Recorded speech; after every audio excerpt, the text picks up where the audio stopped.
కూటమిని గెలిపించాలనే బాధ్యతగా ప్రతి ఒక్కరూ రాష్ట్ర ప్రజలు 5 కోట్ల మంది ప్రభుత్వ ఉద్యోగస్తులు కావచ్చు, అన్ని వర్గాల వాళ్ళు ఆలోచించి సరైన సమయంలో రాష్ట్రాన్ని కాపాడుకోగలిగాం. ఇదైతే రాజకీయంగా కాదు, కానీ మనం అందరం ఆలోచించి వాళ్ళు ఓటు వేసుకున్నాం. రాజధాని లేదు, పోలవరం పూర్తవలేదు, అప్పులు ఊపిలా ఆంధ్రప్రదేశ్ ఉంది, యువతకు ఉద్యోగాలు లేవు. మళ్ళా రాష్ట్రాన్ని నడిపించే నాయకత్వం, పరిపాలనా దక్షుడు, మనల్ని నడిపించే ఒకే ఒక వ్యక్తి చంద్రబాబు గారని, ఆయన వస్తేనే ఈ రాష్ట్రాన్ని మళ్ళా ముందుకు నడిపించగలరు అని ఒక విశ్వాసంతో పవన్ కళ్యాణ్ గారి సహకారం, నరేంద్ర మోడీ గారి సహకారంతో మొన్న ఎన్నికల్లో వెళ్ళాం. అదే దశగా 164 సీట్లు ప్రజలంతా కూడా పెద్ద ఎత్తున అభిమానంతో గెలిపించారు.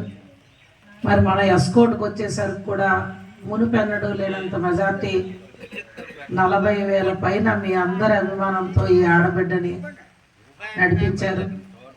గజం వచ్చేసరికి మరి ఎంతో మంచి మెజార్టీతో బూతులు ఎక్కడ ఓపెన్ చేసినా మన నియోజకవర్గం అన్ని మెజార్టీలు, మన బూతులు కూడా మంచి మెజార్టీలతో ఈ ఆడపిల్లకి ఎన్ని ఒడిదొడుకుడు గ్రామాల్లో మీకు ఏర్పడినా ఉన్న గత ప్రభుత్వం ఎన్నో ఇబ్బందులకు గురి చేసిన మరి తెలుగుదేశం పార్టీ చంద్రబాబు గారి లలితమ్మ మీద అభిమానంతో మన మధ్యన వైఎస్ఆర్ నాన్నగారు లేకపోయినా వాళ్ళ కుటుంబ సభ్యులు, మరి ఎక్స్ సర్పంచ్ అయిన వెంకట్రావు గారు, రామారావు గారు, ఇంకా ఇక్కడ తెలుగుదేశం పార్టీ యువత అందరూ పెద్ద మనసుతో ఆలోచించి మీ అందరి సహకారంతో ఇవాళ ఈ లలితమ్మ ఇక్కడ నిలబడిందంటే ఎమ్మెల్యేగా అది మీ అందరి ఆదరణ, ఆశీర్వాదం అని గొరజాం గ్రామానికి నేను ప్రాధాన్యత ఇచ్చి మీకు ఎప్పుడూ తోడుండి నడుస్తానని, ఏదైతే చంద్రబాబు గారు ఎన్నికల ముందు సూపర్ 6 హామీలు ఇక్కడే నేను మాట్లాడాను.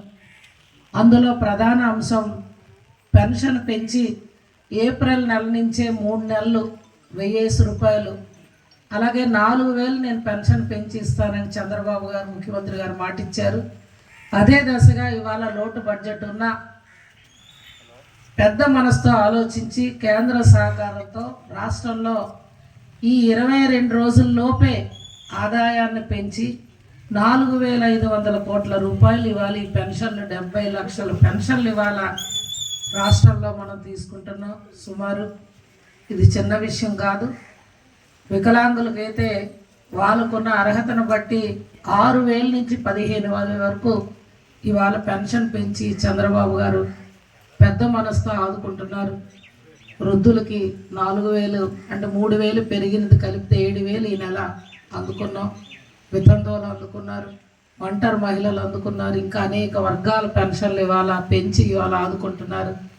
మనం ఒకటే ఆలోచించాలి, దక్షకుడు పేదల పక్షాన, పేదల కష్టాలు తెలిసిన వ్యక్తి కనుకే చంద్రన్న ఇచ్చిన మాట కట్టుబడి నెలలోపే పెన్షన్ ఇవాళ మన అందరికీ పెంచి ఇంటికే పంపిస్తాననే విధంగా ఇంటి వద్దకే ఇవాళ ప్రభుత్వ అధికారులు, తెలుగుదేశం ఎన్డీఏ కూటమి నాయకులం కూడా వచ్చి ఇవాళ పెన్షన్ ఇవాళ మీ అందరికీ అందజేస్తున్నాం.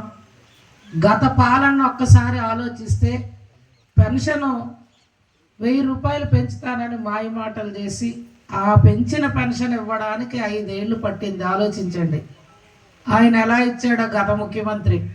ఇవాళ చంద్రబాబు మాటకు కట్టుబడి పరిపాలన. మరి ఆ దిశగా మీ అందరూ కూడా ఆలోచనతో భవిష్యత్ రోజుల్లో కూడా